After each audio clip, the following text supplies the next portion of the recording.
কার লেখা পড়বেন, আপনি কার লেখা পড়বেন সেটা সম্পূর্ণ আপনার নিজের ব্যাপার, কিন্তু আপনি কার লেখা পড়ছেন এবং কার লেখা পড়বেন সেটা অত্যন্ত গুরুত্বপূর্ণ বিষয়। Hello everybody, I am Junaid Ashrafur Rahman from Bangladesh, Mymensingh district, Nandal Municipal 5 number ward. Hello, আমি জুনায়েদ আশরাফুর রহমান। আমার বাড়ি বাংলাদেশের ময়মনসিংহ জেলার নান্দাইল পৌরসভার 5 নং ওয়ার্ডে। একজন শিক্ষিত মানুষ হিসাবে পড়াশোনা কম বেশি সকলেই করেন, এমনকি যিনিরা প্রাতিষ্ঠানিক শিক্ষায় শিক্ষিত নন তিনিদের অনেকেই পড়াশোনা করেন। কেউ পত্রিকা পড়েন, কেউ বিভিন্ন বই পড়েন, পড়াশোনা করেন, কিন্তু কোন লেখকের লেখা পড়বেন সেটা কিন্তু একটা গুরুত্বপূর্ণ বিষয়। কারণ লেখা পড়লে, সেটা বই হোক পত্রিকা হোক যেটাই হোক, পড়াশোনা করলে চিন্তার একটা খোরাক যোগায় মানুষের মনে। এখন সেই খোরাকটা আপনি কার লেখা থেকে পড়বেন সেটাও কিন্তু বিবেচনা করবেন। কারণ যারা লেখালেখি করেন তিনিরা নিজ নিজ চিন্তা ভাবনা, অভিজ্ঞতা, জ্ঞানের মাধ্যমে লিখেন। হ্যাঁ, অনেকেই আছেন অন্যের লেখা নকল করে লিখেন, তিনিদের ব্যাপারটা ভিন্ন। কিন্তু যিনিরা মৌলিক লেখা লিখেন, অর্থাৎ অরিজিনাল লেখা লিখেন, তিনিরা নিজেদের মেধা ও প্রতিভার মাধ্যমেই লিখেন। এখন কোনো লেখক নিজের মনের ভাব প্রকাশের জন্য, নিজের চিন্তাধারা প্রকাশের জন্য একটা লেখা লিখলেন। এখন সেই লেখাটা গ্রহণযোগ্য এবং অগ্রহণযোগ্যতার সম্পূর্ণ সেটা নির্ভর করবে আপনার মনের উপর। যেমন এক কবি লিখেছেন, দারিদ্র তুমি আমায় করিয়াছ মহান। দারিদ্র কি মানুষকে মহান করে?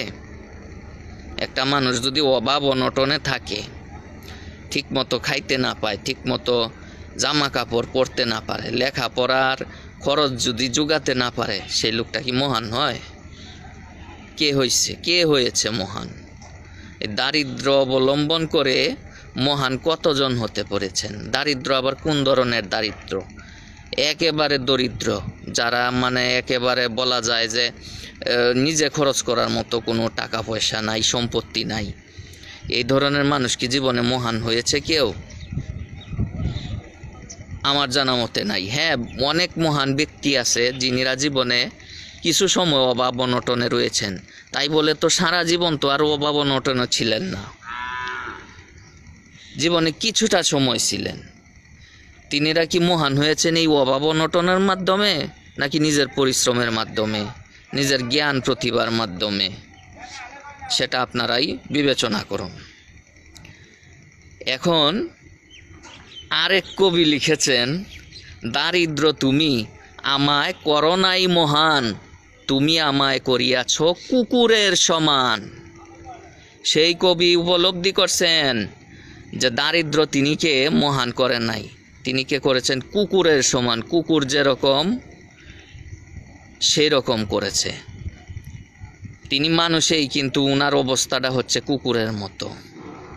তিনি সেটা উপলব্ধি করে লিখেছেন। এখন পাঠকের সিদ্ধান্ত এটা, তিনি কি এই প্রথম যে কবি বলছেন যে দারিদ্র তিনিকে মহান করেছেন, আপনি কি সেটা গ্রহণ করবেন, নাকি পরবর্তী আরেক কবি বলেছেন যে দারিদ্র তিনিকে কুকুরের সমান করেছেন? সেটা গ্রহণ করার সিদ্ধান্ত আপনার। আপনি যদি মনে করেন যে দারিদ্র আপনাকে মহান করেছে এবং ভবিষ্যতে আপনাকে মহান করবে, তাহলে আপনি ওই কবির কথাটা গ্রহণ করতে পারেন, সেটা আপনার একান্তই নিজের ব্যাপার। আর যদি আপনি মনে করেন যে দারিদ্র মানুষকে কুকুরের সমান করে, তাহলে আপনি নিজে চেষ্টা করবেন দারিদ্রটা একটু দূর করার জন্য, একটু সচ্ছল থাকার জন্য চেষ্টা করবেন।